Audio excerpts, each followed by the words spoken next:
Think better to help you to relieve, to reverse, and reduce back pain.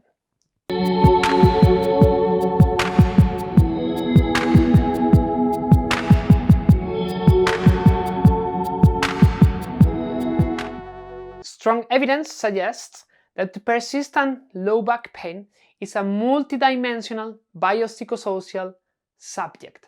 What does that mean? So it means that there's many factors that they are influencing into developing and keeping chronic back pain. So it's smart enough to think that in order to reverse this, we need to approach from different perspectives. One important perspective is a more cognitive perspective. Indeed, there's like 5 factors that are quite important. The first thing is the pain cognitions. What do you think about pain? Second thing is pain-related fear. Are you afraid about about feeling pain? The third thing is avoidant and protective movements. Are you stopping yourself of moving or doing physical exercise? The fourth thing is an unuseful lifestyle. We all know what is an unuseful lifestyle. And the last thing, the fifth thing, is sleeping. Sleeping is really, really important, and it might be affecting into developing back pain, or having back pain, it might be affecting in your sleeping quality. For example, it's been observed what's happening in your brain if you have back pain or you work with people with back pain, what's happening in the brain when people with low back pain are afraid of feeling pain. And it's impressive. I really recommend you to take a video that I've done already. I leave it around here because I explain this more into detail. It's quite enjoyable, it's easy, and it's gonna help you to have a more open mind and start little by little reversing this. Anyway, but how can we conquer the boat of the enemy? So it's been shown that one strategy is cognitive functional therapy. What is that? So this is a psychological intervention that it targets into two things, okay? The first one is your behaviors, and the second thing is your thoughts, your beliefs, how you think. And this is really useful. This is really useful if you have back pain, in order to self-manage that persistent pain that you might be having on the back.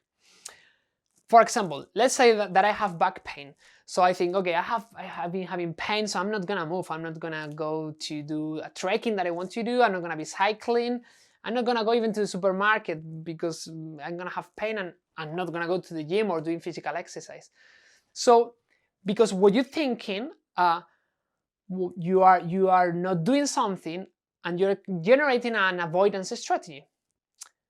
Do you think that it's reasonable or is the most convenient thing for you in this situation? We know the answer, don't we? Excellent. So, positive thing, really important thing. There's a lot of evidence that they have some results doing specific interventions. So stay with me, please, because I'm going to tell you what they did and the results they had. So they were conquering the vote from 4 different perspectives. The first thing, pay attention. If you have back pain, you have to make sense of the pain.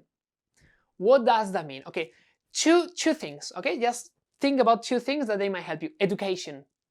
You need to educate yourself. If you have back pain, you need to start changing your beliefs. Like, for example, this is something that I find very often. Okay, when I train people or I am having consultations, David, I have a hernia, and because the hernia, I have back pain, or I have scoliosis, and because my scoliosis, my posture is too bad, I have back pain, or I have a degenerative disc. I went to the doctor and they told me that I have a degenerative disc. Okay, great, but there's evidence that having a degenerative disc, it doesn't mean that you have pain. You can have scoliosis. I have scoliosis and I live free pain because I train, I do the right things. So this is important. Second thing that in these studies they were doing with people with back pain. So they were exposing the people with back pain, they were exposing with control to certain activities and behaviors. Why? Because it's important that little by little you break the pattern of fear. And especially with physical exercise. I have pain, I don't move. That's the main belief. Okay, that doesn't mean that now David is saying that it's important to move, I go for a run. Maybe if you have back pain, it's not the best thing. Start little by little, gradually, little by little, and then maybe at some point you can run because it's important. And biomechanically, we are designed for that, but maybe very little by little. Or this is something really common. I have back pain, let's go for yoga, magic. Okay, I'm not saying that yoga is not good, has a lot of benefits. But if you have back pain, and especially if it's chronic, probably it's not the best thing. You are in a group with more than 20 people, it's not individualized. Sometimes you go into postures that they are not properly biomechanically. If we understand the body, I tell you that there are some postures that they are not good enough.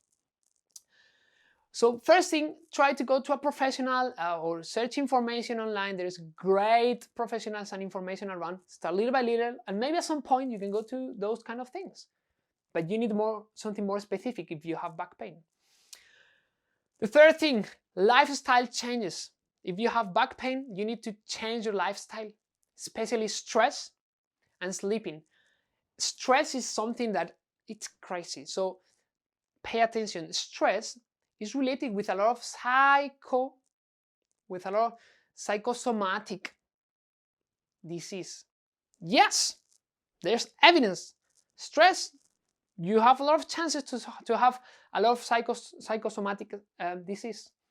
So we need to pay attention on that. And sleeping is really important. What do you do before you go to sleep? And are you worried that you have pain and the pain is constantly with you?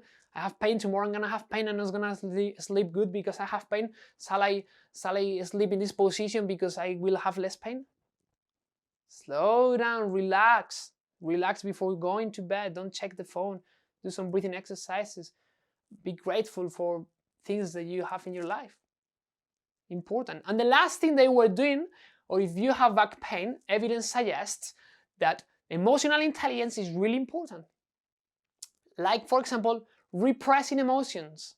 I'm not telling you to repress emotions, because repressing emotions, it might condition you to have back pain. Why? Because what you don't speak, your body is gonna speak. Having back pain. So express your emotions, especially anger. If you're angry, express your emotions. Then be clever, be smart, okay, to express it in a reasonable way, but don't hold on you. Okay, so this is important. Those two factors, making sense of your pain, exposure with control, lifestyle changes, emotional intelligence. They were doing this with people, and in the evidence and the scientific evidence suggests that they had results. For example, they did this intervention with 99 people during 3 months, and they observed that they had significant results.